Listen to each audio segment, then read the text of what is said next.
maanta videogan waxaan idinkula wadaagayaa sida aad sawir isaga qaadi lahayd kuna hagaajin lahayd adoo isticmaalayo telefoonkaaga oo kaliya iyo 5 talo oo aad ku horumarin kartid qurxinta sawirkaaga ee la soco videoga.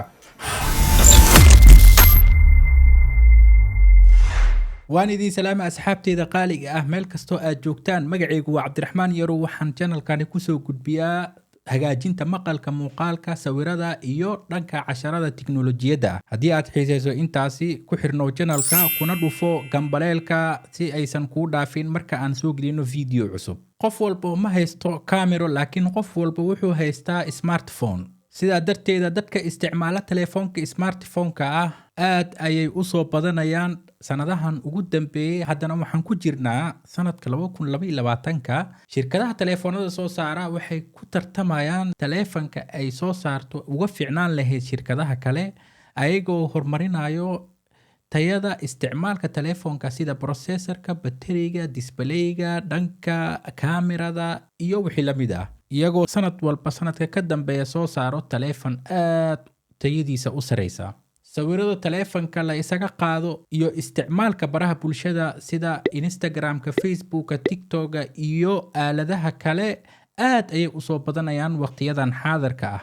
maanta waxaan idin soo xulay 6 talo oo aad ku horumarin karto sawirada aad telefoonkaaga ku qaadaysid ka hor inta aadan bilaabin qaadida sawirada. ha iloobin inaad tirtirto lensiga, waana muhiim.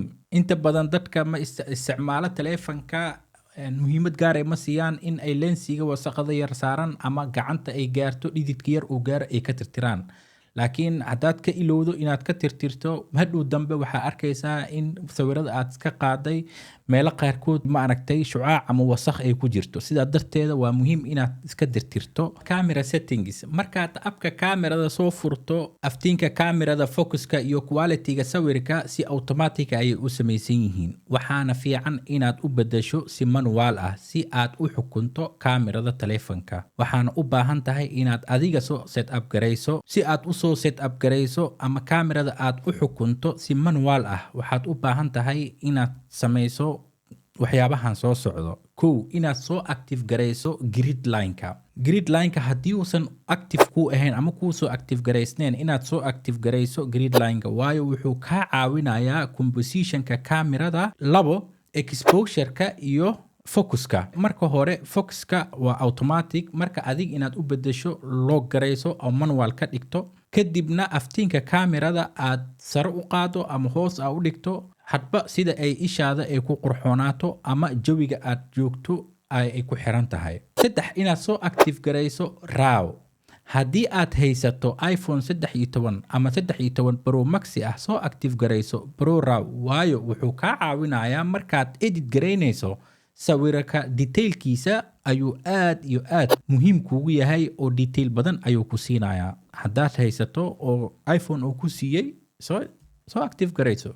aspect ratio, sida aan la socono sawirada waxaa la soo geliyaa baraha bulshada. dadka isticmaala baraha bulshada waxay badanaa isticmaalaan telefoonkooda. marka si aan isku waafajino, waxaa muhiim ah in aan la socono sawirkaaga qaabka uu u ekaan karo una soo jiidan karo kumanaan dad ah. waxaana kow ka ah cabirka sawirka. waxayna u kala baxaan 3 qayb: 1 lagu dhuftay 1, 4 lagu dhuftay 5 ama 16 lagu dhuftay 9. sida aan la socono, dadka waxay telefoonka u haystaan si portrait ah ama joog ah. sawirkan wuxuu ku qurxoon yahay markaasi inuu ahaado 4 lagu dhuftay 5 ama 1080 lagu dhuftay 13 pixel. waxaana qaabkaasi ugu habboon ee sawirkaaga cabirkiisa ka dhigi karo mid quality-giisa aad u sareeyo una soo jiidasho macaan. selfie mode, markaa keligaa tahay waxaa laga yaabaa inaad isticmaasho selfie mode ama kamerada hore ee telefoonkaaga.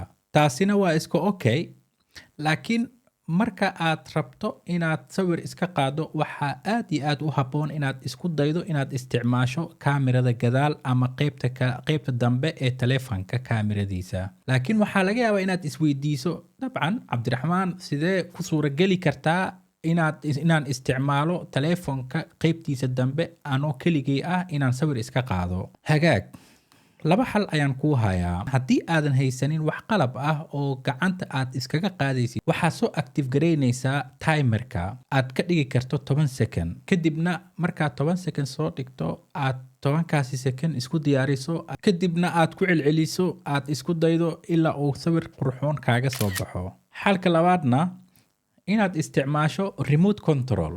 waxaa jiro remoteyaal oo taleefonkaaga bluetoothkiisa aad ku xiran karto, ku xiriirin karto, oona raqiis ah. waxaana aad iyo aad uu ugu fiican yahay inaad ka fogaan karto taleefonkaaga ama kaamiradaada aad ka fogaan karto adigoo ka xukumi karo adoo kaamiradaada ka fog. Hadda waxaan isticmaalay markaan sawiradan aan gelayay remote-kaasi yar ayaan isticmaalay.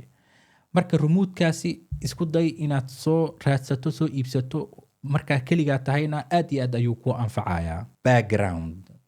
u fiirso meesha aad sawirka isaga qaadaysid, haddii aad banaan taagan tahay iyo haddii aad haysatid sawiro ama waxyaabo backgroundkaaga ah. Haddii aad meel background ah aad taagan tahay oo qol ama derbi ama meel wax oo ma aragtay sawir ah, waxaa muhiim ah inaad ka soo fogaato ugu yaraan 1 mitir si sawirkaaga iyo backgroundkaaga uu u kala baxsanaado. Haddana waxaan u gudbaynaa sawirada aan iska soo qaaday sawir ka mid ah inaan isla edit garayno. Dhammaanna sawirada markaad edit garaynaysid waa isku wada mid. waxa oo keliya aad isticmaalaysaa tekniiga aan soo sheegnay uuna ugu muhiimsan exposure-ka, focus-ka, grid-ka iyo inaad waxoo dhan aad si manual u xukunto. waxaana kuu hubaa oo aan kuu hubaa inaad kaamiradaada aad ka soo saari doontid sawiro aad iyo aad u qurux badan. Aniga waxaan isticmaalayaa oo maanta aan casharkan kusoo qaadanaynaa inaan isticmaalno Adobe Lightroom. qayb oo waxaa jirto version oo free ahaa jirto oo aad kusoo download garaysan kartid. sababtoo aan u isticmaalayo waxay tahay control badan oo isiinaya, optionno badan ayaa u isiinaya oo aan ku edit garay karo. sidaa darteeda marka sawiradii badnayd aan soo qaadnay waxaan ka xulanaynaa hal sawir. marka ugu horeyso aan sawirkan inaan soo qaadano arabna waxaan tegaynaa dhinaca oo Adobe Lightroom-ka tegaynaa. meeshaan calaamadan oo sawirka iyo plus ay ku qoran tahay oo buluuga ahaan taabanaynaa. waxaan taabanaynaa from camera roll ayaan taabanaynaa. markaan taabano sawirka waa kana sawiradii intooda badan halkaan inoo imaadeen. marka aniga waxaan rabaa inaan meeshaan aan ka edit garayaan rabaa. waxaan soo qaadanaya haddii aan rabo inaan weyneeyo marka waxaan soo qaadanayaa mid ka mid ah sawirada. marka inta badan sawirada waxaad igala socon kartaa dhinaca Snapchat-ka oo ma aragtay Snapchat-ka ayaan soo gelinayaa. laakiin muhiimadda waxa waaye inaad edit garay karto oo app walbo aad isticmaali karto xataa telefoonkaaga oo appka ku imaado. marka muhiim ma ahan in oo ma aragtay, laakiin qof walbaba dooqa ay leedahay waxay tahay meesha uu ku edit garay karo iyo laakiin maanta aniga videogan waxaan isla fiirin doonaa oon ku edit garayn doonaa Adobe Lightroom-kan. marka meeshaan aan ka bilaabaynaa. marka waxaan soo qaadanaynaa tusaale ahaan sawirkan ayaan soo qaadanaynaa. marka midkaana add dhahaynaa. kan marabno kan bisa soo qaadanaynaa. marka waxaan isku dayaynaa marka inaan sawirkan edit garayno kadibna aan geyno ma aragtay dhinaca Instagram-ka. marka waxa ugu horeeya oo aniga aan sameynayo waxay tahay marka horta inaan ogaado crop-ka wuxuu yahay. meeshaan crop ayaan taabanayaa. kadibna meesha calaamadda ugu horeyso oo 3 lagu dhuftay 4 ay meesha ku qoran tahay ayaan taabanayaa. waxaan ka dooranayaa aniga waxaan la rabaa inaan soo geliyo Instagram-ka. marka 4 lagu dhuftay 5 ayaa ugu fiican inaan u crop gareeyo, laakiin wax yariis unbuu ka jarayaa asaga. sidiisa kale waa iska okay. haddaan rabo marka meesha aan ka habey karo iyo waxaas isla fiirinaa. marka sidaan aan u baahanahay inaan u sameeyo kadibna calaamadan saxda ayaan qorayaa soo noo crop gareeyay. tilaabada kale oo aan qaadayo oo badana aan qaadaa waxay tahay inaan tago dhinacan oo la dhaho optics. inaan tago optics-kaas markaan tago inaan soo active gareeyo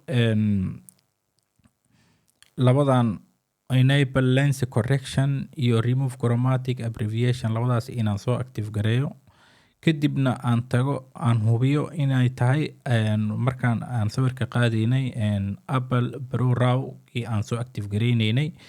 marka Apple Pro rawgii ayuu ii taagan yahay. Kadib ayaan waxaan u imaanayaa marka aan bilaabo edit garaynta iyo inaan maaragtay dhinaca lightka ama aftiinka iyo waxyaabahaas aan ka sameeyo.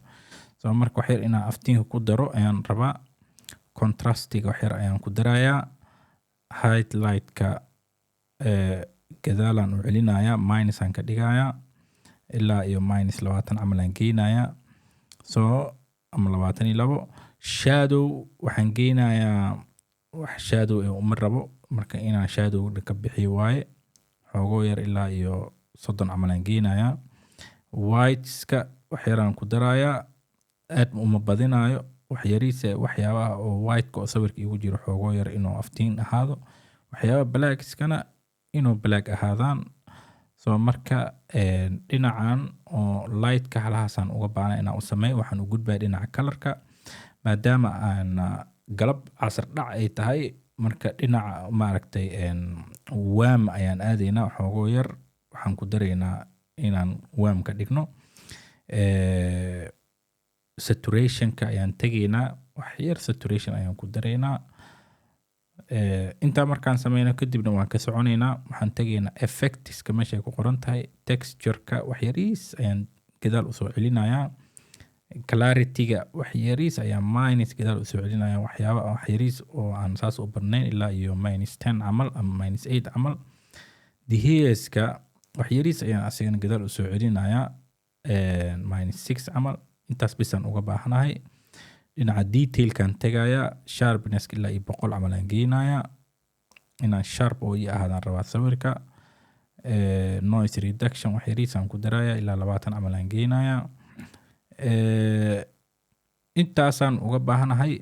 Kadibna markaan aan happy ku ahay, aan u jeedo inaan ku faraxsanahay, wax yar oo blackska wax yar black yaasho meelaha calaamadaha madow wax yar kuma faraxsani.